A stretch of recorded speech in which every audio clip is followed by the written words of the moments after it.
लक्ष्मी नारायणाय नमः। आप सभी का मेरे YouTube चैनल भक्ति सागर में पुनः स्वागत है। आज का अपना वीडियो शुरू करने से पहले आप सभी से विनम्र प्रार्थना है, प्रतिदिन के महात्म्य में स्वर्ण करने के लिए, सभी व्रत कथाएं स्वर्ण करने के लिए, वे सभी धार्मिक जानकारियां प्राप्त करने के लिए कृपया मेरे चैनल को सब्सक्राइब अवश्य करें।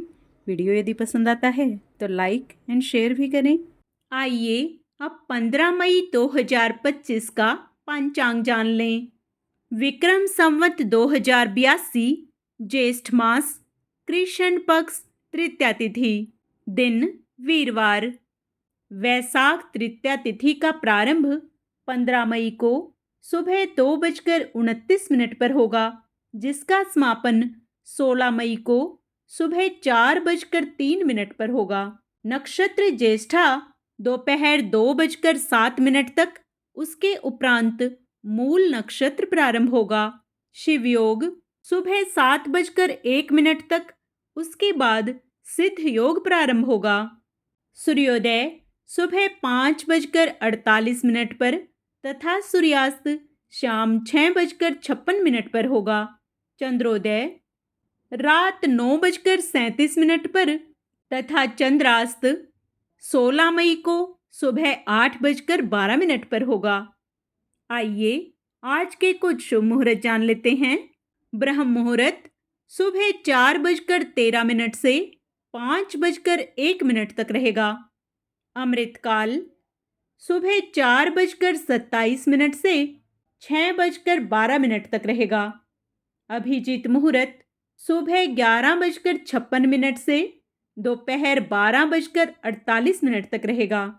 किसी भी शुभ कार्य को करने से पहले राहु काल का विचार अवश्य कर लेना चाहिए। आइए अब राहु काल का समय जान लेते हैं। राहु काल सुबह 2:01 से 3:40 तक रहेगा। यमगंड योग सुबह 5:48 से 7:28 तक रहेगा।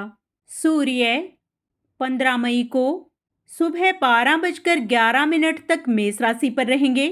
उसके उपरांत वृषभ राशि में प्रवेश करेंगे तथा चंद्रमा दोपहर 2:07 तक वृश्चिक राशि पर, उसके उपरांत धनु राशि पर संचार करेंगे।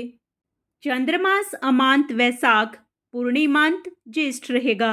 वैदिक ऋतु वसंत, दृक ऋतु ग्रीष्म रहेगी।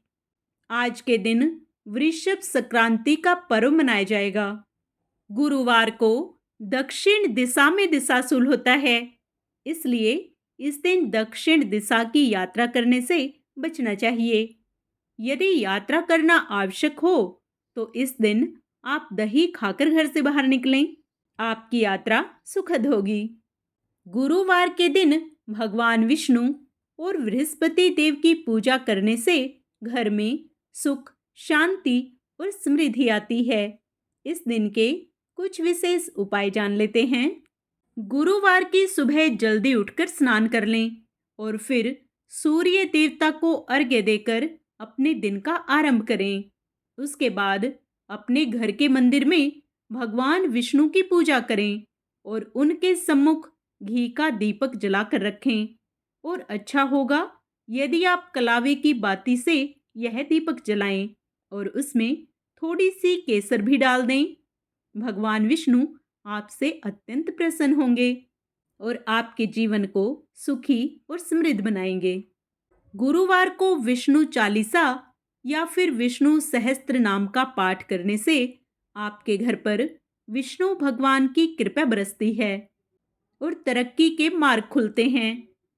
गुरुवार को स्नान करने के बाद पूजा घर को गंगा जल से पवित्र करें और उसके बाद विधि विधान से भगवान विष्णु की पूजा करें और गुरुवार की कथा का पाठ करें। उसके बाद कुश के आसन पर बैठकर विष्णु चालीसा या फिर विष्णु सहस्त्र नाम का पाठ करें। पाठ पूरा होने के बाद भगवान को किसी पीली मिठाई या फल का भोग लगाएं। गुरुवार को फलों का दान आपकी कुंडली में गुरु की स्थिति को मजबूत बनाता है। गुरुवार को पीले फलों का दान करना सबसे उत्तम है। किसी बुजुर्ग व्यक्ति को केला, पपीता, फल दान करने चाहिए।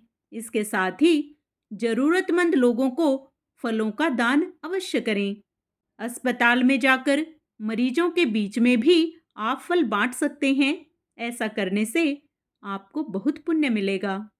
गुरुवार को केसर का किसी भी रूप में प्रयोग आपकी ग्रह दशा को शुभ बनाने के लिए बहुत ही उत्तम माना जाता है। गुरुवार को रात को सोने से पहले दूध में केसर डालकर उसका प्रयोग करें। इस दिन आप दूध और केसर की खीर बनाकर पहले भगवान विष्णु को भोग लगाएं, फिर पूरे परिवार के साथ मिलकर खाएं। यह उपाय आपके घर के लोगों के बीच में प्यार को बढ़ाता है और आपको सुखी और समृद्ध बनाता है। यदि आप अपने कैरियर या कारोबार को और बढ़ाना चाहते हैं तो गुरुवार के दिन निकटतम लक्ष्मी नारायण मंदिर जाकर भगवान विष्णु की पूजा करें। इस समय 7 हल्दी की गांठ धन की देवी माँ लक्ष्मी और भगवान विष्णु को समर्पित करें। इस उपाय को करने से मनोवांछित फलों की प्राप्ति होती है। आप सभी का दिन मंगलमय हो। भगवान श्री हरि विष्णु व बृहस्पति देव आप सभी पर अपनी विशेष कृपा दृष्टि बनाए रखें। कमेंट में जय श्री हरि अवश्य लिखें।